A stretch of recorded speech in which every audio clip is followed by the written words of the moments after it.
Bienvenidos a la entrevista de Las Inolvidables. Esta semana nos acompaña un personaje por demás polémico, seguido por muchos guatemaltecos, odiado por otros tantos guatemaltecos, el expresidente Alfonso Portillo. Alfonso, bienvenido a Las Inolvidables. Muchas gracias, les agradezco mucho la invitación. Alfonso, la primera pregunta es, en este momento se está debatiendo si la candidatura procede o no.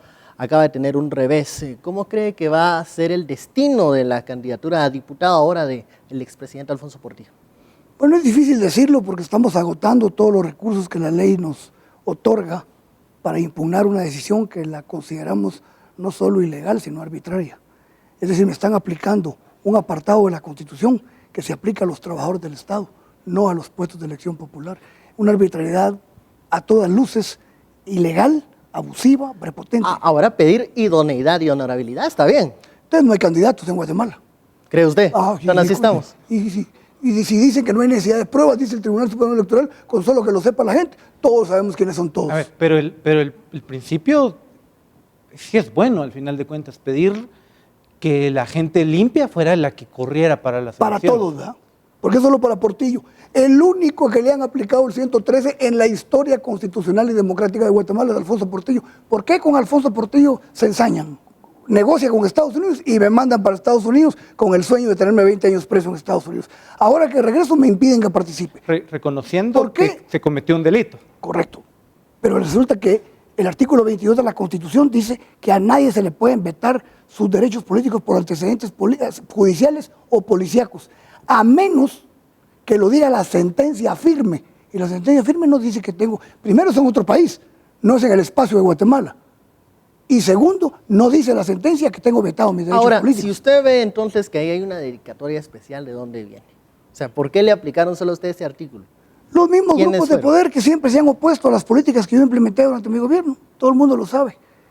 Y ahora, pues, otros partidos políticos están convencidos de que si yo no voy, ellos tienen más chance de tener Pero votos. Alfonso, reconocer, aunque aquí en Guatemala o en Estados Unidos, de que se recibieron $2 millones no es cosa buena. No quisiéramos diputados así. Nadie ha dicho que es una cosa buena, pero lo he reconocido, lo he pagado y no estoy dispuesto a hacerlo. Y a partir de hoy quiero que se me supervise mi vida, no el pasado. El pasado ya lo pagué. Claro, en una democracia funcional, no lo que hoy vivimos en Guatemala, y no solo por el caso de Alfonso Portillo, alguien que fue condenado, muy difícilmente vamos a ver que corra de nuevo. O que tenga carrera política. Bueno, pero yo no estoy corriendo porque Alfonso Portillo quiere, la gente quiere. Y lo dicen ustedes, y lo dicen los medios, y lo dice Prensa Libre, que no me quiere absolutamente nada, que tengo el 75% de popularidad. ¿Por qué no responderle a la gente para que vote por mí? ¿Por qué impedirle a la gente el derecho a que me pueda elegir o rechazar? Hemos visto que se han investigado ahorita unas estructuras que no son de hace 2 años, vienen desde los años 80. Estoy de acuerdo. ¿Y por qué los gobiernos no desarticularon esas estructuras? Hay dos cosas. La primera es que necesito yo, como ciudadano, ver la segunda parte de la película de la CICIG sobre la estructura de la línea. Los empresarios. Exactamente. Eso queremos verlo. Queremos ver quiénes son las empresas que se han beneficiado con el contrabando durante los últimos 40 años. Porque sabemos quiénes son, pero nadie se atreve a decirlo y la CICIG tiene las pruebas. Y segundo, la SAT y las aduanas siempre han estado cooptadas por grupos ilegales y fuera del Estado. ¿Por qué no entrarle a esas estructuras? Y otro, ¿por qué no cambiar cuando necesita cambios sencillos la ley de compras y contrataciones, que es otro hoyo por donde se van un montón de recursos? Alfonso, hay mucha gente que ahorita nos está viendo y debe estar pensando, ¿cómo está señalando esto cuando en su gobierno hubo altos niveles de corrupción también? ¿Qué decirle a esta gente que no se compra el discurso de Alfonso Portillo sobre la transparencia que estaba proponiendo o todas estas anomalías que está señalando? Bueno, los hechos son los que hablan. Yo no le pido a la gente que me compre el discurso, que me compre los hechos. Cuando yo haga algo incorrecto o algo contrario a mi discurso, entonces que me lo saquen en cara.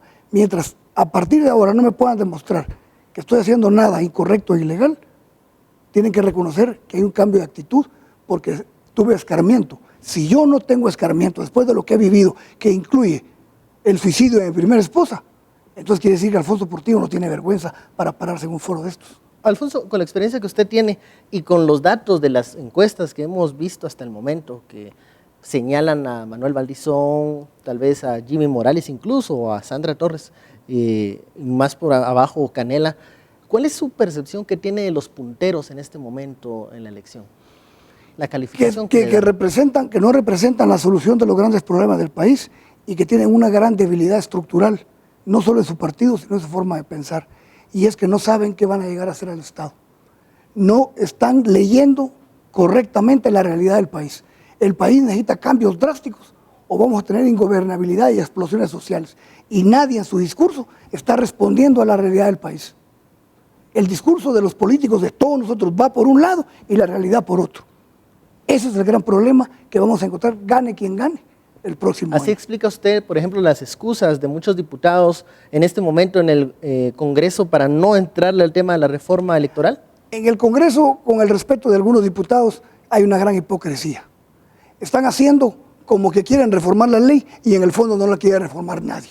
¿Por qué? Porque es una especie de harakiri, limitar el poder, limitar la reelección, ver la representatividad, abrir las candidaturas a diputados a candidaturas independientes.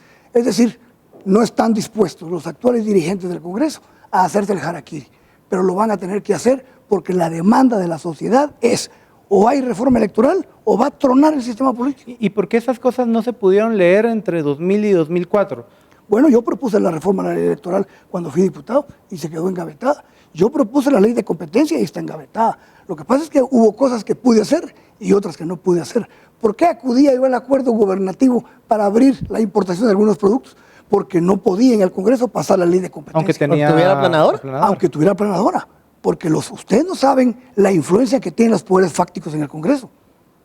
Los poderes fácticos tienen influencia en todas las estructuras del Estado, en el Ejecutivo, en el Judicial, en el Legislativo. Esa es la política incluido real. el riosmontismo. Incluyendo el riosmontismo dentro del partido. Es como que me diga que hoy llevamos en todos candidatos inmaculados. Llevamos una retahíla de diputados que yo no quisiera que fueran de candidatos, pero esa es la realidad con la que estoy viviendo. Con eso tiene que luchar. Es un poco... Con eso tengo que... ¿Y qué otra nos queda? Si ese es Guatemala.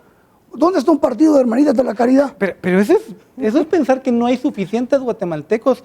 A ver, que no hay 158 guatemaltecos honrados que puedan tomar el poder, el Congreso. Pues lamentablemente encontrás mucha gente que le gusta criticar, estar sentado en la ventana de su casa, pero no quieren darse los pies. Alfonso, leímos en una entrevista que usted decía que si no ganaba se iba a México. Otra vez otro viaje a México, Alfonso. No se queda aquí en Guatemala a empujar alguna reforma o algo. Yo tengo la idea de que si no voy al Congreso, quiero iniciar la fundación de una escuela de ciencia política para todas las juventudes de los partidos, abierta, sin que pertenezca a un partido, y posiblemente dedicarme a dar clases. Pero ha surgido la idea en un sinnúmero de colaboradores de armar un movimiento político nacional, no necesariamente un partido, sino que un movimiento que impulse las reformas.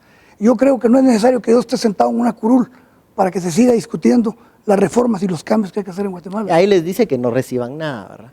O sea, los aconseja, por favor. Y de principio. De entrada. ¿Y qué clases se darían en la Escuela Nacional Alfonso Portillo de Ciencia Política? Pues contar los errores y los aciertos. Esa es parte de la política. Ir a los clásicos, a los antiguos, a los pensadores antiguos. Hay tanto que leer y no leemos en Guatemala. Ahora que estuve en el bote 5 años, leí 209 libros. O sea que una maestría saqué. ¿El que más le gustó de los libros? Séneca. Estoy impresionado con Séneca. Este pensador romano, estoico, maravilloso. Se lo recomiendo a cualquiera, no solo que sea político, a cualquier ser humano en la actividad independientemente que se dedique, que lea Séneca. Bueno. ¿Y guatemalteco? Guatemalteco, hay buenos guatemaltecos, hay novelistas guatemaltecos buenos. Hay que leer la historia, hay que leer a Augusto Casali, hay que leer a Manuel Galich, a José Manuel Fortuny, a Mario Monteverde Toledo, Mario Roberto Morales, que está vivo, que es un gran escritor. Nos falta leer en Guatemala. Bueno, antes de que nos termine convenciendo, Alfonso, porque usted tiene fama de pico de oro, ¿verdad? No sé si es cierto. Sí. Bueno, le tenemos dar un regalo, ¿no? Para que se recuerde de sus tierras, de sus comidas, María sacapanecas. ¿Y dónde la consiguieron esto? Lo trajeron de ano. Eso es de doña... ¿Cómo se llama? De doña Mela. Como dice un candidato hoy de doña Tencha. No, cabal. Para que disfrute algo y para Muchas que no mire gracias. que lo estamos así No, yo atacando. No va con nada extra. Yo vine, más que- solo les digo una cosa, yo vine con la mayor emoción y con el mayor respeto a ustedes, porque sé la labor que hacen y la clase de periodistas que son. Así que yo no vine con incomodidad y ahora menos. Va. Muy Quedamos bien provecho. con el chicharrón con yuca, quedamos bien. Muy quedamos bien. bien. Las inolvidables. Por favor, no se enoje.